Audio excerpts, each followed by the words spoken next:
Bonjour et bienvenue. Alors on va parler de 2026 et d'une chose en particulier, la stratégie sur les réseaux sociaux. Ce qu'on connaît aujourd'hui, ça sera complètement dépassé. Il faut vraiment oublier les anciennes méthodes. C'est le moment de se préparer à ce qui s'en vient et on va le faire ensemble. Imaginez un instant. Et si votre fil d'actualité sur les réseaux sociaux devenait plus puissant que Google? Ça peut paraître fou, mais c'est exactement la direction qu'on prend. On va voir comment les audiences ont complètement changé. Fini le temps du simple scrolling passif. Aujourd'hui, on recherche, on compare, on achète.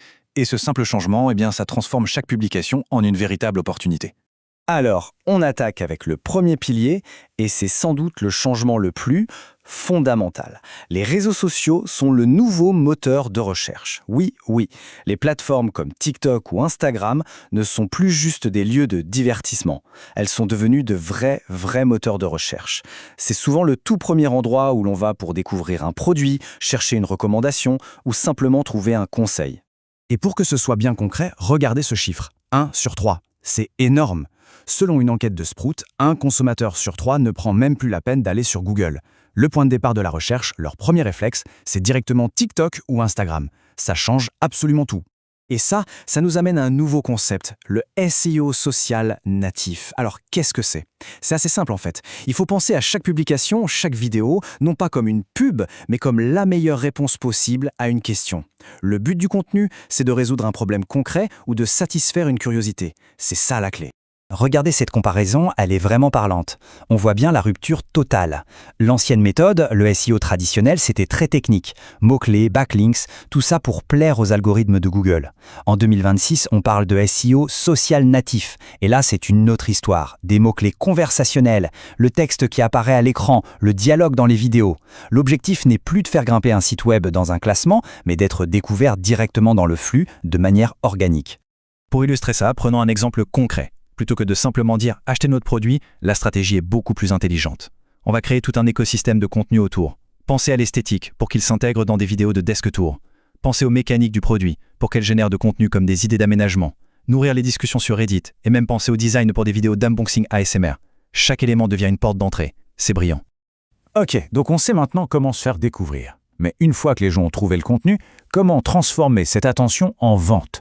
On arrive là au deuxième pilier. Les réseaux sociaux sont la nouvelle vitrine. Non, en fait, ils sont le nouveau magasin. La nuance est énorme. Ce n'est plus juste une vitrine, c'est le lieu d'achat lui-même. Et tenez-vous bien, jusqu'à 40%. C'est un chiffre colossal. C'est le taux de conversion que certains magasins sur Shopify arrivent à atteindre quand ils sont directement intégrés à TikTok Shop ou Instagram Shop.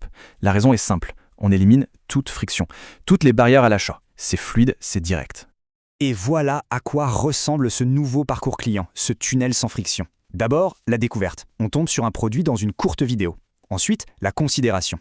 On regarde le contenu qui est authentique. Et enfin, la conversion. On finalise l'achat directement dans l'application. Tout ça sans jamais quitter la plateforme. C'est ça la révolution. Donc il faut bien comprendre une chose pour 2026. Une expérience d'achat intégrée et fluide, ce n'est plus une innovation. C'est la base. C'est ce que les gens attendent. Si le processus d'achat n'est pas simple, s'il faut plus de quelques clics, l'achat n'aura tout simplement pas lieu. Chaque friction est une vente perdue. Point final. Et on arrive au troisième et dernier pilier. Et celui-là, il est peut-être un peu plus contre-intuitif. Il s'agit d'un vrai changement de mentalité. Il faut complètement redéfinir ce qu'on appelle le succès. Il est temps d'oublier la course aux chiffres pour se concentrer sur une chose, la rétention. Ce tableau l'illustre parfaitement. D'un côté, les anciennes métriques, les likes, le nombre d'abonnés. C'est bien, mais ça ne dit pas grand-chose. De l'autre, les métriques de 2026, celles de la rétention. Et là, on change de dimension. Un like, c'est passif, mais un enregistrement, ça veut dire que le contenu est tellement utile que la personne veut le garder. Un partage, c'est une recommandation personnelle. C'est là que se trouve la vraie valeur. Et regardez où ces interactions vraiment significatives ont lieu. Ce graphique est révélateur. Le fil public, c'est seulement 30% du gâteau. Le plus gros morceau, 45%, ce sont les messages privés. Le reste, ce sont les communautés privées. Ça veut dire que la majorité des conversations qui comptent n'ont même pas lieu en public. Et ça m'amène à cette citation que je trouve géniale. Vos messages privés sont le nouveau comptoir client. C'est une image parfaite, il faut y réfléchir. C'est dans les DM que les vraies questions se posent, que les doutes se lèvent, que la décision d'achat se prend. C'est un canal de vente et un service client ultra personnalisé. Bon, maintenant qu'on a vu ces trois piliers, la recherche, la vitrine et la rétention, il est temps de tout rassembler. Comment est-ce que tout ça s'articule pour créer une stratégie qui fonctionne vraiment? Alors voilà, c'est une sorte de boucle vertueuse. Tout part de la découverte. Ça commence par la création de contenu qui répond à une question, qui est utile, c'est ce qui rend une marque découvrable. Ensuite, cette découverte se transforme de manière super fluide en conversion. L'intérêt se transforme en acte d'achat, directement dans l'application, sans aucune barrière. Et enfin, la boucle se referme avec la fidélité. Parce que cette transaction, ce n'est pas la fin. Au contraire, c'est le début d'une relation. Une relation qu'on va nourrir grâce à des interactions de qualité et à la création de communautés. Au final, la seule vraie question à se poser pour 2026, c'est celle-là.